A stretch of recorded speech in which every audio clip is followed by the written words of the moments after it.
below the towering temples, below the monuments of the strutting great kings. It's almost as if you had a population squeezed in, living on the White House lawn, holding out at the very end of the collapse of American civilization. That's what you have here, that moment in time.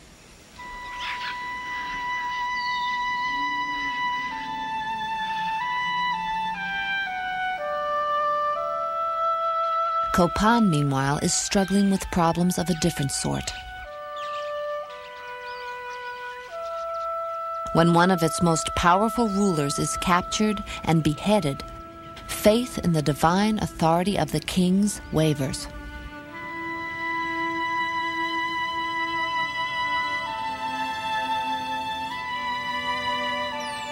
At the same time, the population in the Copan Valley continues to grow. Basically, the Copaneks became victims of their own success.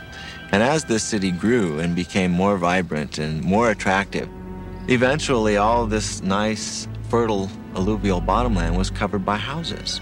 And they were basically cutting themselves off from their own food source. As time went by, all of the forest was eliminated. This caused wide-scale erosion throughout the valley. This eventually resulted in less rainfall, and people just weren't able to live here anymore.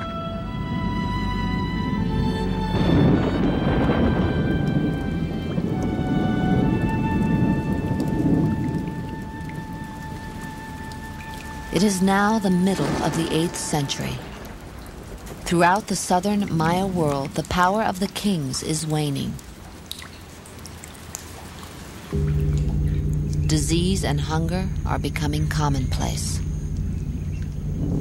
People begin to drift away from the cities. In Europe, the Dark Ages are halfway over. Here, in the jungle, they are just beginning.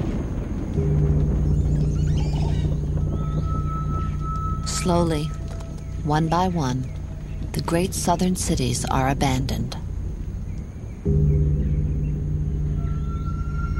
In 761, the king of Dos Pilas is captured and killed.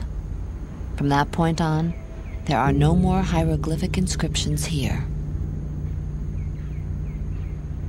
The last written date at Palenque is 799.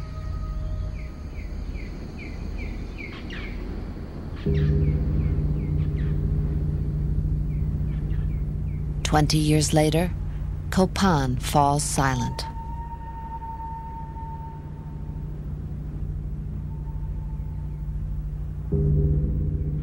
Caracol stops recording in 859. The last inscription date at Tikal is written in 879. Only a handful of Maya cities in the south survive beyond the first years of the 10th century. The northern cities of the Yucatan Peninsula, places like Uxmal and Chichen Itza, will prosper for several hundred years longer. But they are no longer ruled by divine kings, and gradually, the old ways of building and writing and worshiping slip away.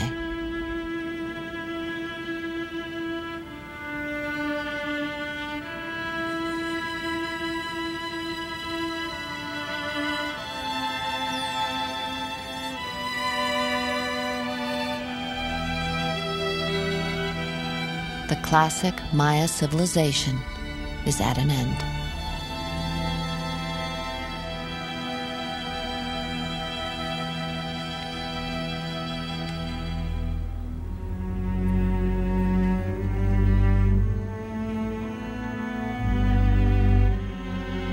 One of the things I think that strikes the public consciousness about the Maya civilization is to see this sophisticated culture with its monuments and architecture and science and writing system in the jungle, covered, destroyed, an area that's now abandoned today. I think that there's an immediate impact when you see that. It reminds us that we can fail, that civilization is a complex phenomena and we can screw up, and the consequences can be totally catastrophic.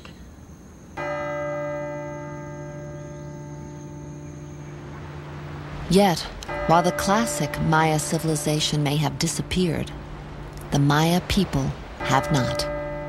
For 3,000 years, they have survived the ambitions of their own kings and those of foreign conquerors. And once again, they are under assault.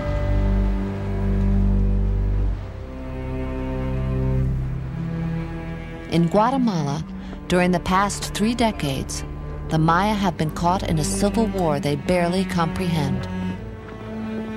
In that time, 100,000 Maya have been killed, and another 40,000 have disappeared. No one can count the number of widows and orphans. And through it all, they endure. They weave their huipiles.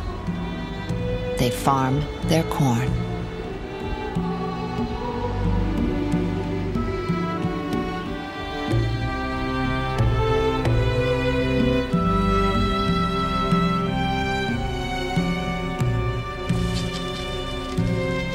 I feel that the Maya of today are very much in the same traditions as the classic Maya. What they've lost is that big covering, that overlay of nobility. And they dropped it themselves. They basically told the kings, that's it, you're not working anymore, and they went in to continue their own lives. I don't like it when people talk about the Maya collapse, because they never collapsed. They evolved. They went through different hard times, good times, bad times, but they're still with us. They still maintain their customs. They still maintain their ways of organizing their societies. And it's very exciting to see how much of the ancient Maya way of life is still alive and well.